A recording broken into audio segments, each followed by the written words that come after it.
नमस्कार, स्वागत है आपका। एफएम न्यूज देख रहे हैं आप और मैं हूं आपके साथ लता। बुलेटिन की शुरुआत करेंगे इस वक्त की अहम खबर के साथ। मुख्यमंत्री पुष्कर सिंह धामी बीते दिन अपने 1 दिवसीय कार्यक्रम के तहत चंपावत के टनकपुर स्टेडियम पहुंचे, जहां पर आपको बताएं कि मुख्यमंत्री आरक्षित समय में एनएचपीसी गेस्ट हाउस रुके। इसके बाद वर्चुअल माध्यम से बागेश्वर के उत्तरायणी मेले में प्रतिभाग भी किया, जिसके बाद मुख्यमंत्री करीब 5 बजे आपको बताएं कि टनकपुर के शारदा घाट पर पहुंचे थे और वहां पर आयोजित गंगा आरती कार्यक्रम में उन्होंने हिस्सा लिया। इस दौरान मुख्यमंत्री ने शारदा घाट पहुंचकर विधि विधान से माता शारदा की पूजा अर्चना की, जिसके बाद मुख्यमंत्री ने स्थानीय वरिष्ठ नागरिकों एवं कार्यकर्ताओं से वार्ता की और घाट पर आयोजित गंगा आरती कार्यक्रम में प्रतिभाग किया। इस दौरान पूर्व विधायक कैलाश गहतोड़ी एवं अन्य वरिष्ठ बीजेपी कार्यकर्ताओं ने मुख्यमंत्री के साथ गंगा आरती की। आरती के उपरांत जनसभा को संबोधित करते हुए मुख्यमंत्री धामी ने उत्तराखंड के विकास हेतु एवं जनपद के विकास हेतु शुरू की जा रही तमाम योजनाओं के बारे में जनता को जानकारी दी। वहीं कार्यक्रम के तुरंत बाद मुख्यमंत्री अपनी कार से खटीमा स्थित अपने निजी आवास के लिए रवाना हो गए।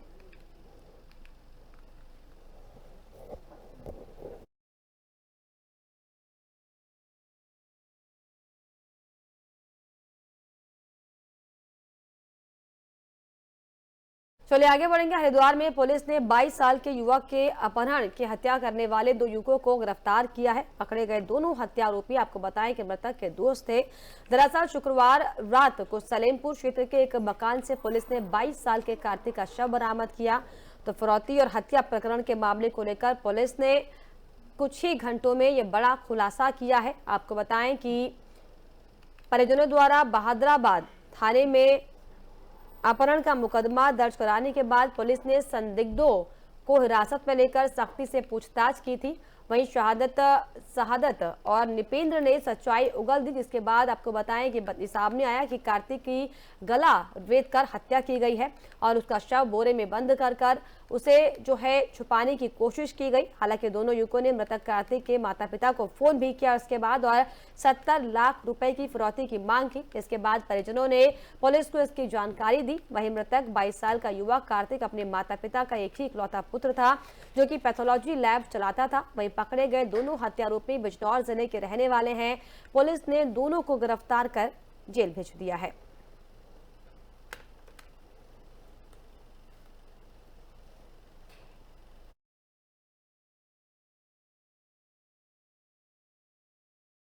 पर खास जानकारी के लिए हरिद्वार से हमारे सहयोगी इंतजार रजा हमारे साथ जुड़ गए। इंतजार, 70 लाख की फिरौती का यह मामला था, लेकिन पुलिस ने 6 घंटे के अंदर मामले का खुलासा कर दिया। क्या कुछ जानकारी?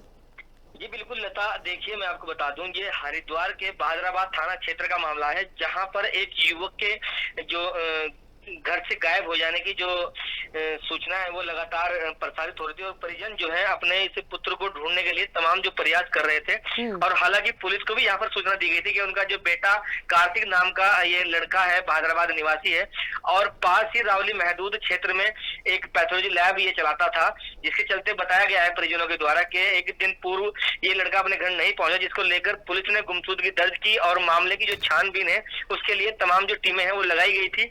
जिसके बाद जो खुलासा पुलिस ने हालांकि इसका 6 घंटे के बाद ही कर दिया है, लेकिन जो युवक है कार्तिक उसको जो सकुशल वापस नहीं लाया जा सका, क्योंकि जो अपराधी थे, जो अपराधी जिनको गिरफ्तार किया गया है वो अपराधी भी इस कार्तिक जो मृतक युवक है इसकी जो पैथोलॉजी लैब थी उसी में वो भी कार्य करते थे। तो उन्होंने ही ये योजना बनाई थी कि कार्तिक का जो इसका अपहरण करेंगे, इसके बाद इसके घर वालों से फिरौती की मांग करेंगे, जो उन्होंने की भी। और उन्होंने जिस तरीके से सामने आया कि जो लैब के अन्य जो सहयोगी थे उन्होंने ही इसे हत्या की घटना को जो है अंजाम दिया है, तो ऐसे में क्या कुछ पुलिस कह रही, क्या कोई पुराना विवाद उनका था, क्या कोई आपसी रंजिश?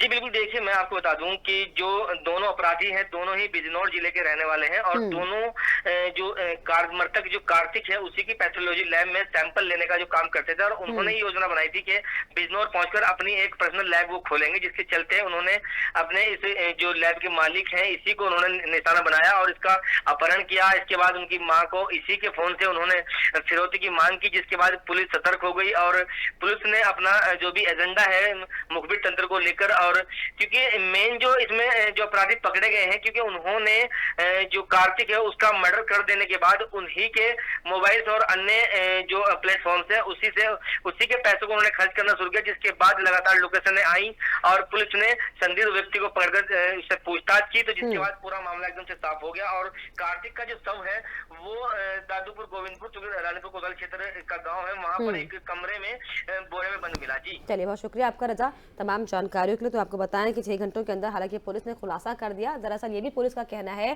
कि जो लैब में काम करने वाले मृतक के सहयोगी थे, उन्होंने ही दरअसल उसकी हत्या की, जिसके बाद हत्या के बाद परिवार के मेंबर्स को फोन कर 70 लाख की फिरौती की मांग की थी।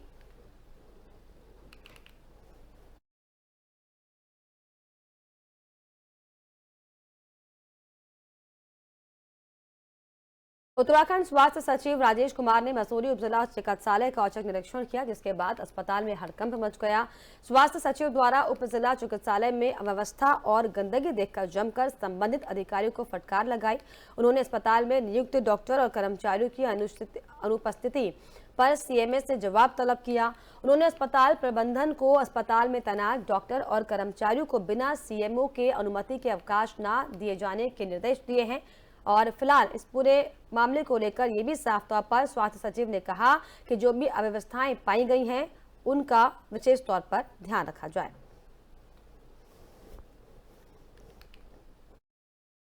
देखिए, हम लोग निरंतर हॉस्पिटल्स का निरीक्षण करते ही रहते हैं। अभी हाल ही में डिस्ट्रिक्ट रुद्रप्रयाग में जितने भी मेडिकल फैसिलिटीज़ थी, डिस्ट्रिक्ट हॉस्पिटल, सब डिस्ट्रिक्ट हॉस्पिटल और चमोली का भी निरीक्षण किया। और जो फैसिलिटीज़ हैं, चाहे एचआर के हों या इक्विपमेंट से रिलेटेड हो, उसका जायज़ा मेरे द्वारा लिया जाता है। तो इसी क्रम में आज क्योंकि छुट्टी भी थी, तो स्वास्थ्य व्यवस्था का जायज़ा लेने में यहाँ पे सब डिस्ट्रिक्ट हॉस्पिटल मसूरी आया। और कुछ चीज़ें थी जो इम्प्रूव करने लायक हैं और कुछ खामियां भी पाई, और उस पर हम लोग कार्रवाई करेंगे और सिस्टम को और सुदृढ़ करने के लिए जो यथोचित कार्रवाई करनी हो वो करेंगे। स्टाफ की कमी तो है ही, उसके अलावा जो स्टाफ यहाँ पे तैनात है वो भी रेगुलर तरीके से यहाँ पे नहीं आ रहा है। ये भी एक इशू है। इसको कैसे ठीक करना है, इसकी विस्तृत कार्य योजना हम लोग बनाएंगे। ये भी पाया मैंने यहाँ पे कि काफ़ी सारे लोग पीजी पढ़ाई के लिए भी जो है छुट्टी लेके यहाँ पे नहीं हैं, और कोशिश ये रहेगी कि उसकी कैसी भरपाई हो वो भी हम लोग सोच रहे हैं। देखिए, हम लोग निरंतर